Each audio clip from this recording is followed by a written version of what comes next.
En Guerrero hubo un enfrentamiento en donde hay 9 muertos. En la línea telefónica Ricardo Castillo. Ricardo, bienvenido, buenas tardes. Hola Jonathan, buenas tardes. Efectivamente un fuerte enfrentamiento, muy fuerte enfrentamiento entre hombres armados, dejó como saldo 9 muertos anoche en el municipio de Citlala. La Fiscalía General del Estado confirmó que los abatidos están vinculados con Zenén Nava Sánchez, líder guerrero del grupo criminal conocido como Los Rojos. E incluso trascendió que uno de ellos podría ser su hermano. En la zona conocida como La Cribadora, peritos localizaron 50 casquillos percutidos, calibre 7.62 y 2.23, que habrían sido utilizados con las armas conocidas como AK-47 y AR-15 respectivamente. Los cuerpos fueron trasladados al servicio médico forense de Chilpancingo.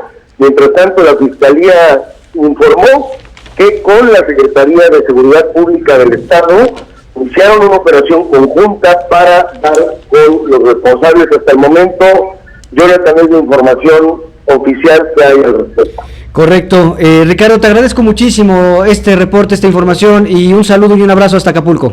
Te mando un abrazo, gracias Jonathan. Que estés muy bien con Ricardo Castillo, periodista de Cuadratín Guerrero. Y bueno, pues esta es la información más importante justamente de estos últimos minutos aquí en 21 Noticias.